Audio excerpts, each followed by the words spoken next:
Eh bien, bonjour à toutes et à tous. Aujourd'hui, on se retrouve pour une nouvelle vidéo sur laquelle on va parler de Linux Mint. Donc là, du coup, on se retrouve sur une Linux Mint base Ubuntu, tout ce qu'il y a de plus classique. Je vais vous montrer ça assez rapidement. On va aller dans Système, on va aller dans Source de logiciel.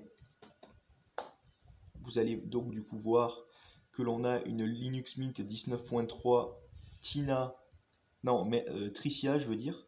Donc là, on nous propose bien évidemment les PPA, donc on est bien sur une base Ubuntu.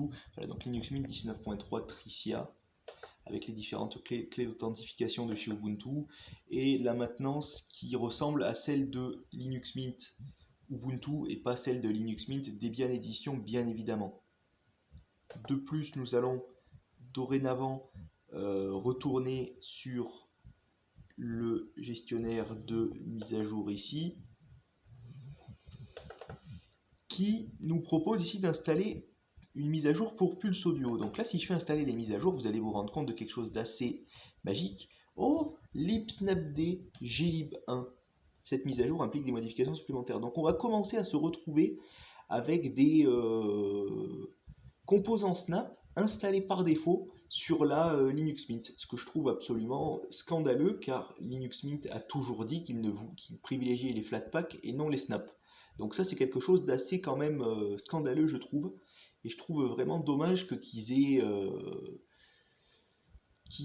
parce que techniquement, les mises à jour sont quand même surveillées et qu'ils acceptent de se retrouver avec ce genre de choses-là qui viennent s'intégrer. Donc je pense très fortement que pour la prochaine 20.04 donc de Ubuntu qui est sortie il y a quelques jours de ça, pour la Linux Mint 20.0, on va se retrouver avec une version complètement claquée au sol et soit ça va être bourré de snap et donc du coup ça va être clairement dégueulasse, soit on va se retrouver avec peut-être éventuellement 3 millions de paquets dans les repos de Linux Mint, car Linux Mint utilise les dépôts de Ubuntu et ses propres dépôts. Et d'ailleurs, certaines applications plus à jour sont dans leurs dépôts au lieu de ceux de Ubuntu par défaut.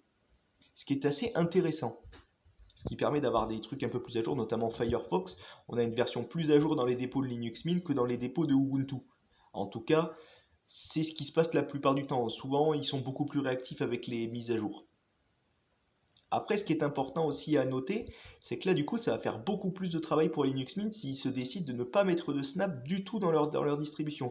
Mais là, voir qu'avec une base 18.04, que les mises à jour de Ubuntu, parce que je suppose que si j'ai installé une Ubuntu, ça serait strictement pareil, ou une C-Ubuntu, ou une Ubuntu avec l'environnement de bureau Cinnamon que j'installerai à la mano avec une Ubuntu serveur, je pense que je me retrouverai avec la même chose pour Pulse Audio.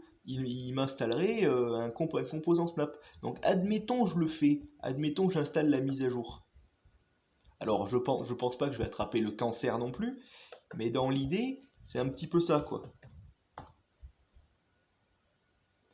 Donc je dois dire que je suis assez déçu de Linux Mint qui concrètement devient une distribution snapifiée quasiment toute comme les autres bases Ubuntu. Ce qui est assez dommage car jusqu'à présent c'était l'une des rares, avec il me semble Endless OS qui privilégie également les Flatpak, deux distributions qui étaient relativement intéressantes à mes yeux. Mais là, voir que ça installe du Snap dorénavant, c'est quand même assez dommage. Donc là d'ailleurs, il m'a carrément installé la mise à jour.